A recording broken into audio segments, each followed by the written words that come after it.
चलिए अब देख लेते हैं खबरें रफ्तार से। पूर्व प्रधानमंत्री स्वर्गीय राजीव गांधी की 77वीं जयंती आज। इस मौके पर कांग्रेस के पूर्व अध्यक्ष राहुल गांधी ने वीर भूमि जाकर उनको श्रद्धांजलि अर्पित की और दिल्ली में दिवंगत पूर्व प्रधानमंत्री को पुष्पांजलि देते हुए एक विशेष फोटो प्रदर्शनी भी लगाई गई। पूर्व प्रधानमंत्री स्वर्गीय राजीव गांधी की 77वीं जयंती के मौके पर पीएम मोदी ने भी उनको ट्वीट कर श्रद्धांजलि अर्पित की। सीएम अशोक गहलोत ने भी ट्वीट किया। पूर्व प्रधानमंत्री भारत रत्न स्वर्गीय श्री राजीव गांधी जी को उनकी जयंती पर शत शत नमन किया।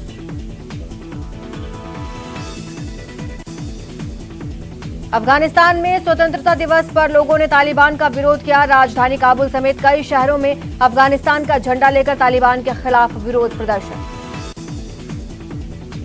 अफगानिस्तान के शहरों में तालिबान के खिलाफ प्रदर्शन तेज हो गया है। जानकारी के मुताबिक अहमदाबाद में तालिबानियों ने प्रदर्शनकारियों पर गोलियां बरसाई, जिसमें कई लोगों की मौत भी हो गई है। ये प्रदर्शनकारी अफगान का झंडा लेकर प्रदर्शन कर रहे थे। अमेरिका के राष्ट्रपति बाइडेन ने एक इंटरव्यू में कहा कि तालिबान बदला नहीं है, लेकिन फिलहाल अस्तित्व के संकट का सामना कर रहा है। वो वैश्विक मंच पर वैधता चाहते हैं। तालिबान को लेकर बाइडेन प्रशासन ने बड़ा फैसला लिया। कहा, तालिबान के कब्जे के बाद अब वो अफगान सरकार के साथ कोई हथियारों की डील नहीं करेंगे। सभी ऐसी डील्स को रद्द कर दिया गया। चीन ने तालिबान से बात करने की पुष्टि की है। उसने कहा कि तालिबान का रुख पहले से ज्यादा साफ है। चीन ने आगे कहा, उम्मीद है तालिबान अतीत को नहीं दोहराएगा। पाकिस्तान खुलकर तालिबान की तरफदारी करने लगा। पाकिस्तान के विदेश मंत्री शाह महमूद कुरैशी ने कहा, तालिबान ने सामान्य माफी और लड़कियों के स्कूल को जाने की इजाजत देकर सत्ता गंवा चुकी अशरफ गनी सरकार के अपने खिलाफ प्रचार को झूठा साबित कर दिया। भारत के विदेश मंत्री ने यूएनएससी बैठक में अफगान संकट पर बात की। बड़ा बयान दिया। कहा, कुछ देश आतंकवाद की मदद कर रहे हैं, जिन्हें रोकना होगा। जयशंकर ने कहा, आतंकवाद के हर रूप की निंदा होनी चाहिए। तालिबान का भारत में समर्थन करने वाले एआईएमपीएलबी के सदस्य सज्जाद नोमानी के खिलाफ वकील विनीत जिंदल ने दिल्ली पुलिस कमिश्नर को एक शिकायत दर्ज करवाई है। उत्तर प्रदेश के मुख्यमंत्री योगी आदित्यनाथ ने तालिबान समर्थकों पर निशाना साधा। विधानसभा में बोलते हुए महिलाओं और बच्चों के साथ तालिबान की क्रूरता का जिक्र किया। कांग्रेस नेता राहुल गांधी ने केंद्र सरकार पर देश में गरीबी बढ़ाने का आरोप लगाते हुए हमला बोला। कहा, मोदी सरकार देश में गरीबी को बढ़ा रही है। इसके अलावा उन्होंने एक बार फिर न्याय योजना लागू करने की बात कही। रक्षा मंत्री राजनाथ सिंह ने केंद्र की कृषि कानूनों का बचाव किया। उन्होंने कहा कि अगर किसानों को लगता है कानून में कोई भी खंड उनके हितों के खिलाफ है, तो सरकार बात करने के लिए तैयार है। पश्चिम बंगाल सरकार को बड़ा झटका। कलकत्ता हाईकोर्ट ने चुनाव के बाद हिंसा मामले में सीबीआई जांच के आदेश दिए। प्रधानमंत्री मोदी गुजरात के प्रसिद्ध सोमनाथ मंदिर से जुड़ी कई परियोजनाओं का करेंगे उद्घाटन शिलान्यास। सोमनाथ से अरगा, सोमनाथ प्रदर्शनी केंद्र, पुराने सोमनाथ के पुनर्निर्मित मंदिर परिसर शामिल है। केंद्र के खिलाफ विपक्षी एकता को दिखाने के लिए शुक्रवार शाम को 15 दल वर्चुअली बैठक करेंगे। बैठक को कांग्रेस की अंतरिम अध्यक्ष सोनिया गांधी ने बुलाया। खास बात यह कि इस बैठक में आम आदमी पार्टी और बहुजन समाजवादी पार्टी को कोई न्योता नहीं भेजा गया। भारत के पूर्व प्रधानमंत्री और कांग्रेस के दिग्गज नेता राजीव गांधी की जयंती आज है। उनकी जयंती पर वीर भूमि पर पुष्पांजलि कार्यक्रम के दौरान कांग्रेस पार्टी के वरिष्ठ नेताओं ने उन्हें याद किया। पूर्व प्रधानमंत्री राजीव गांधी की जयंती पर कार्यक्रम का आयोजन सूचना तकनीक से सुशासन थीम पर राजस्थान इनोवेशन विजन कार्यक्रम होगा। कोरोना की तीसरी लहर को लेकर सीएम गहलोत ने एक बार फिर प्रदेश की जनता को चेताया। सीएम ने लोगों से कोविड प्रोटोकॉल के पालन करने की अपील की।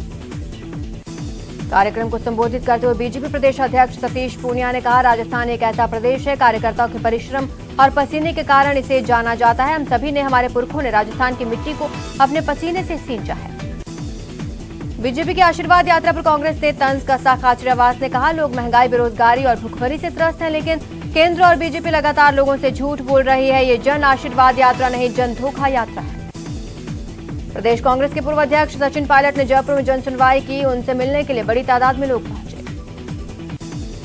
जन आशीर्वाद यात्रा का दूसरा दिन, जिसकी शुरुआत से पहले भूपेंद्र यादव गोविंद देव मंदिर पहुंचे, पूजा अर्चना की। यूडीएच मंत्री शांति धारीवाल ने मिशन कोटा शुरू किया है। बाढ़ से हुई बर्बादी का ब्यौरा लिया। विकास कार्यों का भी प्रोग्रेस रिपोर्ट लिया। प्राइवेट स्कूल संचालकों के समर्थन में सांसद किरोड़ी लाल मीणा आ गए हैं। दौसा में स्कूल शिक्षा परिवार का महाकुंभ आयोजित हुआ। प्रदेश सरकार से 1 से 12 तक की क्लास एक साथ शुरू करने की मांग। राजस्थान में बारिश एक बार फिर शुरू हो गई है। मौसम विभाग ने जयपुर, भरतपुर, कोटा, उदयपुर संभाग के करीब 15 जिलों में सामान्य, भरतपुर जिले के 1-2 स्थानों पर भारी बारिश की चेतावनी जारी की। स्वर्ण नगरी अपना 866वां स्थापना दिवस मना रही है। 1156वीं ईस्वी में राजा जैसलदेव ने इसकी स्थापना की। पंचायती राज चुनाव में कई प्रत्याशी पार्टी के खिलाफ जाकर बागी के रूप में चुनाव लड़ रहे हैं, लेकिन कांग्रेस इन बागियों पर कार्रवाई नहीं करेगी।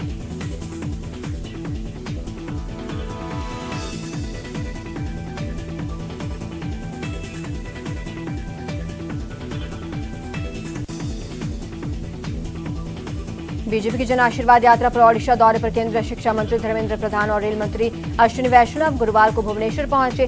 सीधे पुरी जाकर उन्होंने भगवान जगन्नाथ मंदिर में दर्शन किए।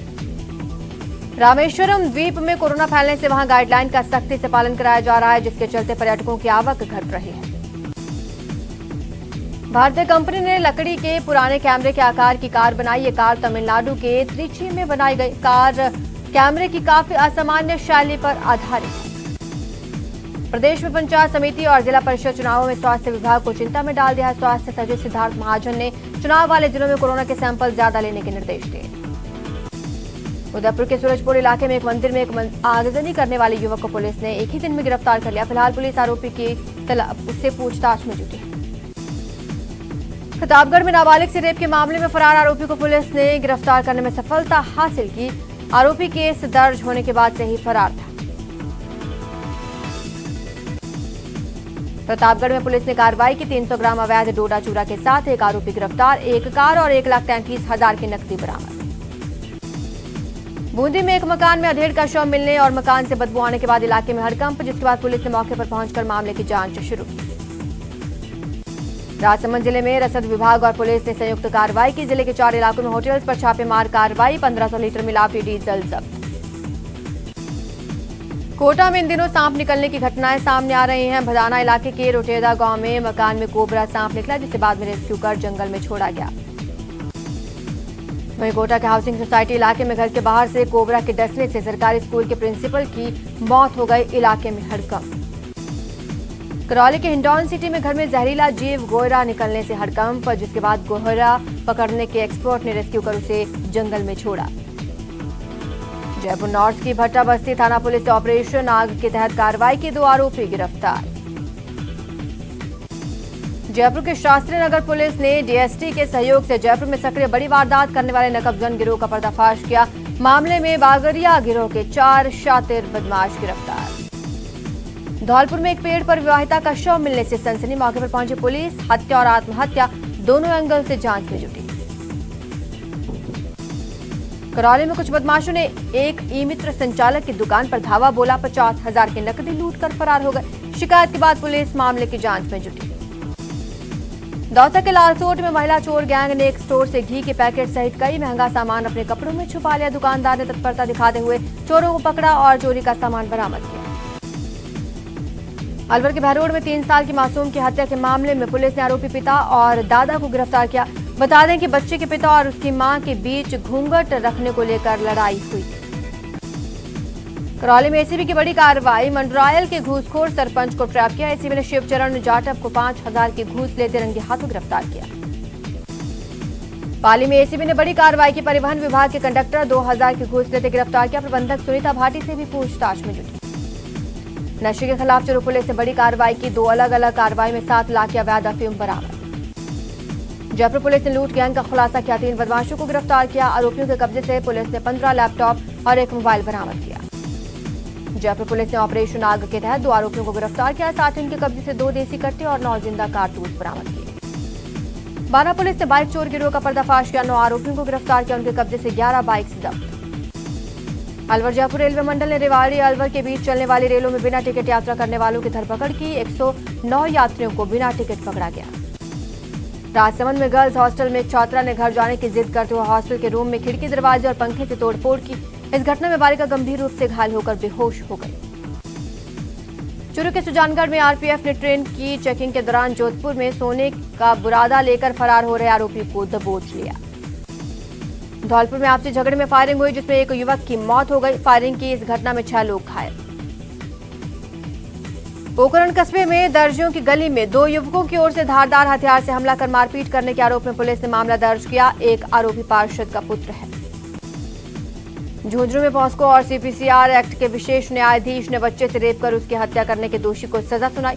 दोषी को उम्र कैद और 50,000 का जुर्माना। कोटा में पति की बेरहमी से शिकार रिजवाना के शव का पोस्टमार्टम कराया गया। पुलिस ने मामले में जल्द ही चार्जशीट पेश करने की बात कही। टोंक में लगातार चोरी की वारदातें बढ़ी हैं। जिले के बनेठा थाना इलाके में 2 मंदिरों में चोरी की वारदातें। चोरों ने मंदिरों का ताला तोड़कर दान पेटियां पार की। भरतपुर में चोरों ने हनुमान मंदिर से एक पंखा, 3 घंटे और 10,000 कैश की चोरी कर ली। पूरी वारदात के बाद पुलिस तलाश में जुटी। अजमेर के नया बाजार स्थित पीसीआर ज्वेलर्स के यहां गहने देखने आई एक महिला 2 लाख कीमत का कंगन लेकर फरार हो गई। इस संबंध में ज्वेलर ने कोतवाली थाने में एक मुकदमा दर्ज करवाया है। प्रतापगढ़ की छोटी सादड़ी थाना पुलिस ने पिछले 10 साल से फरार चल रहे 2 स्थायी वारंटीज को अलग अलग जगहों से गिरफ्तार किया। दोनों को न्यायालय में पेश किया गया, जहां से उन्हें जेल भेजा गया। ब्रेक के बाद आपका स्वागत है। चलिए खबरों का रुख करते हैं। टोंक के सदर थाने क्षेत्र के चंदलाई बांध पर घर से नहाने और मौज मस्ती के दौरान एक लड़के की बांध में डूबने से मौत हो गई, जिससे इलाके में हड़कंप मच गया। राजसमंद के देवगढ़ में फैक्ट्री में मजदूर की मौत के मुआवजे की मांग को लेकर ग्रामीण धरने पर बैठ गए। बता दें कि मजदूर की फैक्ट्री में काम करने के दौरान मधुमक्खियों के हमले से मौत हो गई। अलवर शहर के वार्ड संख्या 3 में पेयजल संकट को लेकर स्थानीय महिलाओं ने क्षेत्र में मौजूद पंप हाउस के मुख्य गेट पर ताला जड़ दिया, विरोध प्रदर्शन किया। बीकानेर के खाजूवाला क्षेत्र में एक बेटा अपने पिता की बात से इतना नाराज हो गया कि उसने जहर खा लिया। तबीयत बिगड़ने पर परिजन बेटे को सामुदायिक स्वास्थ्य केंद्र लेकर पहुंचे, जहां पर चिकित्सकों ने प्राथमिक उपचार किया। अलवर जिले के बहरामकाबास गांव में एक रोडवेज बस की चपेट में आने से एक व्यक्ति की मौत हो गई। मृतक की पहचान राजू राम शर्मा के रूप में हुई है। करौली के हिंडौन में ट्रेन की चपेट में आने से एक युवक की मौत हो गई। मृतक की पहचान रणवीर के रूप में हुई, लेकिन मृतक के गांव और परिजनों की अभी तक पहचान नहीं हो पाई। श्रीगंगानगर में राजस्थान रोडवेज की बस नाले में उतर गई। गनीमत यह रही कि एक बड़ा हादसा टल गया और बस में सवार यात्रियों को मामूली चोटें आई। झालावाड़ कलेक्टर ने जिला एसआरजी अस्पताल और ड्रग स्टोर का निरीक्षण किया और चिकित्सा अधिकारियों को दवाई भंडार के रिकॉर्ड की रेगुलर चेकिंग और सतर्कता बरतने के निर्देश दिए। कोटा की थोक सब्जी मंडी में प्रवेश करने के नाम पर अवैध वसूली करने वाले गार्ड्स को बीजेपी देहात अध्यक्ष और कार्यकर्ताओं ने वसूली करते रंगे हाथों पकड़ा। इस दौरान वहां मौजूद कई गार्ड मौके से भाग छूटे। सिरोही में पूर्व जिला प्रमुख पायल परशुराम पुरिया का वार्ड नंबर 5 से टिकट कटने पर बीजेपी को बड़ा नुकसान हो सकता है। जिला अध्यक्ष पर आरोप है कि टिकट वितरण में भाई भतीजावाद करके टिकट बांट रहे हैं। जोधपुर में राष्ट्रीय लोकतांत्रिक पार्टी अपने प्रत्याशियों के नामांकन खारिज करने को लेकर आंदोलन पर उतर गई है। खीमसर विधायक नारायण बेनीवाल की अगुवाई में सैकड़ों कार्यकर्ताओं ने विरोध प्रदर्शन किया। कर्मचारियों की मांगों को लेकर बनी कमेटी ने कर्मचारी संघों से वार्ता का कार्यक्रम जारी कर दिया है। कार्यालय कर्मचारी वेतन परीक्षण समिति ने यह कार्यक्रम जारी किया। मंत्री साले मोहम्मद ने बज्जू के उपखंड कार्यालय में जन सुनवाई के साथ संपर्क पोर्टल के प्रकरणों की समीक्षा की। कहा, आमजन की समस्याओं का निराकरण सरकार का सर्वोच्च प्राथमिकता है। भरतपुर के डीग कुम्हेर विधायक विश्वेंद्र सिंह के बेटे अनिरुद्ध ने पुलिस अधीक्षक को पत्र लिखकर अपनी जान को खतरा बताया। धमकी देने वालों के खिलाफ कार्रवाई की मांग की। कोटा जिला के सुकेत कस्बे के मेडिकल स्टोर से औषधि नियंत्रण विभाग के द्वारा जब्त किए गए सरकारी सप्लाई 134 इंजेक्शन जिला अस्पताल से गायब हुए थे। सारे मामले में जिला कलेक्टर के निर्देश पर 3 सदस्यीय टीम मामले की विस्तृत जांच कर रही है। कोटा में एसडीएम के नेतृत्व में पुलिस ने कार्रवाई करते हुए सरकारी भूमि पर अतिक्रमण करने वालों के खिलाफ कार्रवाई की। पुलिस ने कार्रवाई के दौरान मौके पर ही जुताई करने वाले ट्रैक्टर को भी जब्त किया। बजरी के अवैध परिवहन का ओवरलोडिंग पर लगाम कसते हुए खान विभाग ने विभाग में अनुमोदित तुला यंत्र कांटों पर ही बजरी की तुलाई करने के निर्देश दिए। राजस्थान क्रिकेट संघ की हुई आरसीए की बैठक में प्रदेश के सीनियर, जूनियर और महिला चयन समितियों की घोषणा की गई। वैभव गहलोत की अध्यक्षता में आयोजित आरसीए कार्यकारिणी मीटिंग में चयन समितियों के नामों की घोषणा हुई। कोटा में मोबाइल व्यवसायी की हत्या मामले में आरोपियों के खिलाफ 15 दिन में चालान पेश करने और आरोपियों को सख्त से सख्त सजा दिलवाने के निर्देश यूडीएच मंत्री शांति धारीवाल ने शहर एसपी को दिए।